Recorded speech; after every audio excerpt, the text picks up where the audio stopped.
por estar aqui, viu? Eu que agradeço. Você já veio esse ano, né? Eu falei, nossa, quanto tempo que o Dr. Felipe não vem? Esse não. Finalzinho do ano passado? Já tem uns 7 meses antes do meu filhinho nascer. Você veio aqui? É. Credo, como passa? Já tá com 7 meses. Já tá, seu nenê? Já, faz 7 meses. Parabéns, como é que Obrigado, chama? Lucas. O Lucas, ó, já tá rindo já, falando angu. Já. Daqui a pouco tá andando. Rolando, brincando. Ah, que bonitinho. Deus abençoe sempre Amém. com muita saúde. Dr. Felipe Rocha Loures, gente, tá sempre aqui, mas já fazia um tempo que não aparecia, para falar de lúpus. Dr. Felipe é reumatologista e o lúpus, acho que é fevereiro que foi celebrado o mês Foi fevereiro. de conscientização ao lúpus. Foi. Importante esses meses de conscientização. É importante porque o lúpus é uma doença autoimune, né, que o sistema imunológico ataca o próprio organismo, tecido e células, crônico, não tem tratamento e se não tratado, não tem tratamento, mas se não tratado de forma adequada, pode evoluir para óbito, né? E começa a partir de uma certa idade? Como que o lúpus se apresenta, assim? Nasce com isso? As pessoas nascem, sim, com o lúpus, é uma doença com predisposição genética. Os pacientes entram em contato com o fator agressor, então alguns vírus, o cigarro, a luz, a própria luz ultravioleta também. E mulheres, né? A gente sabe que as doenças autoimunes, por uma questão hormonal, o estrogênio estimula algumas células inflamatórias. Olha, então é mais incidente nas mulheres. Muito mais. Segunda, terceira década de vida, entre 20 e 30 anos. Mulheres em idade reprodutiva. Olha só. Gente, vamos entender um pouco mais sobre o lúpus. Vai participando no 3027-9622. Se você tem lúpus, né, trata certinho, tem alguma dúvida, aproveite o Dr. Felipe aqui para perguntar. Nós trouxemos uma tela, doutor, que me chamou muita atenção em relação a alguns órgãos que são acometidos ou sinalizados em relação ao lúpus e principalmente a questão da face ali, que se forma uma espécie de borboleta, que é essa região aqui da face, onde há uma possível inflamação, é isso? Isso. No lúpus há um aumento de imunocomplexo. O que é isso? É uma ligação do anticorpo. Quando o paciente com lúpus tem uma produção aumentada de anticorpo. E esse anticorpo se liga a antígeno, que são substâncias alteradas do nosso organismo. Isso faz com que produza esses imunocomplexos fazendo a ligação. Então, essas substâncias se ligam na pele do paciente e inflamam e formam o que a gente chama de asa de borboleta ou eritema malar, porque pega essa região aqui da bochecha, do nariz e polpa essa região sulcolabial. Então, essa região aqui entre o nariz e a boca é polpada. Isso é característico do lúpus agudo, a gente chama.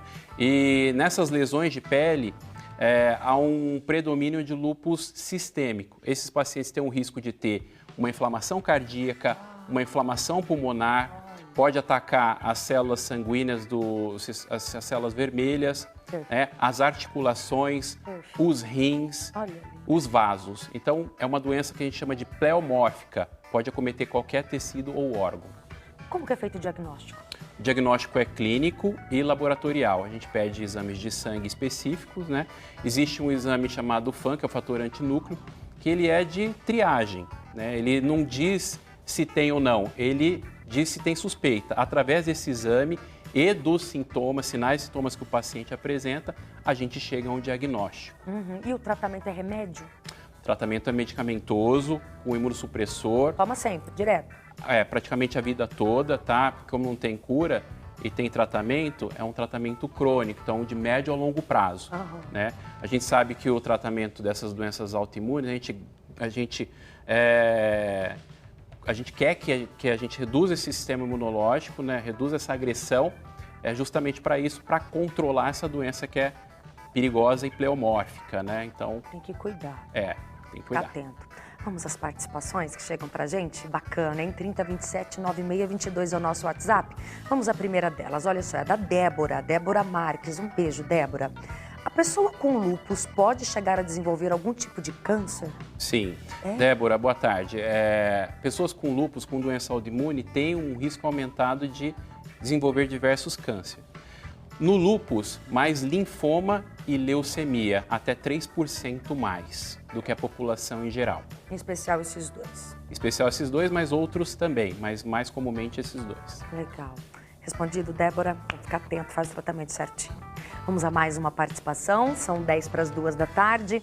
É verdade que os remédios para lúpus podem deixar a pessoa inchada? Gustavo Silveira. Gustavo, boa tarde. Sim. A pedra angular, normalmente a gente inicia até as outras medicações fazerem efeito, a gente utiliza o corticoide no início.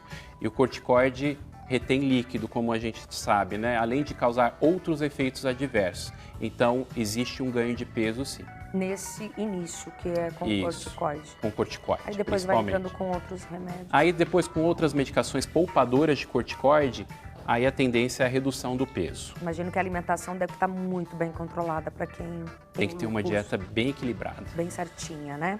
Esse é o tema daqui a pouquinho, viu? Dieta saudável aqui no Destaque, então continue com a gente que nós vamos continuar a falar sobre isso. Mais uma participação que chega pra gente, é do Anderson Lima. Existe alguma correlação do lúpus com vitiligo ou psoríase ou não tem nada a ver? Anderson, diretamente não. A gente sabe que se tem uma doença autoimune, a probabilidade de ter outra, independentemente se psoríase ou vitiligo, está aumentada. Então pode ter um risco aumentado de ter outras doenças autoimunes.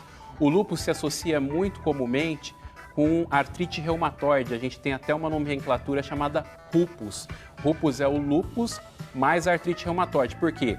O lúpus ele causa uma poliartrite, então uma dor articular em várias articulações. Então nas mãos, nos punhos, nos joelhos, nos tornozelos. Então ficar atento com inchaço, com dor articular nessas articulações citadas, pode ser lúpus, apresentando também essas alterações de pele, igual a gente falou. A gente falou, né? Aqui do vermelhinho. Isso, parece, né? Manchas vermelhas pelo corpo, dores articulares, cansaço, febre, a gente tem que pensar em lúpus. Fica sempre atento, né? Temos mais uma, vamos lá, que chegou pra gente, da Ana Riato. Beijo, Ana. Colocar silicone nos seios pode desenvolver lúpus ou outra doença autoimune? Existe agora a síndrome ásia, que é aquela doença autoimune induzida por adjuvantes. Adjuvantes seria um corpo estranho. O silicone é um corpo estranho. É verdade. E isso pode induzir em pessoas que têm predisposição genética a desenvolver não só o lúpus, mas a artrite reumatoide, principalmente a esclerodermia, que é a esclerose sistêmica, que a pele vai ficando mais espessada, mais grossa. Então tem um risco aumentado, sim.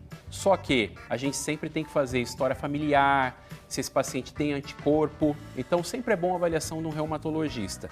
Essa síndrome ásia é muito recente descrita. Então a gente não tem uma nomenclatura, não tem um consenso mundial para definir o que é a síndrome ásia ainda. Mas que existe um risco? Existe. Certo. A telespectadora com a gente ao vivo perguntou, a filha teve lúpus há um tempo atrás. E ele vem e ele volta. Ele vem e ele volta. Por que isso acontece? Porque é normal isso? É normal. Depende, às vezes, de agressores, se o paciente teve um contato com algum vírus, um cigarro, com a exposição solar. O uso de anticoncepcional em pacientes com lúpus tem que ter um certo cuidado, porque a gente deve dar preferência para aqueles que têm progesterona e não o combinado com estrogênio. Depende do tratamento, tem paciente que para de fazer o tratamento, mas mesmo aquele com o tratamento correto também pode ativar. Então depende muito gatilhos, depende do estresse, doenças autoimunes, do emocional. Então é uma doença que tem atividade e remissão. A gente tem que controlar. Isso é sempre. Exato. Tem que sempre estar fazendo exame, né? Sempre acompanhando com o reumatologista a cada 3, a cada 6, no máximo 6 meses, porque é uma doença bem séria. Olha aí, importante, né, gente? E isso, fevereiro, então, doutor, confirmando que é o mês de conscientização ao lúpus. A gente está encerrando março, mas sempre vale voltar a falar do assunto e a gente está aqui fazendo esse alerta importante com informação. Obrigada, doutor. Eu que agradeço. Que não demore muito para voltar. Obrigado. Né? Temas que envolvam a reumatologia.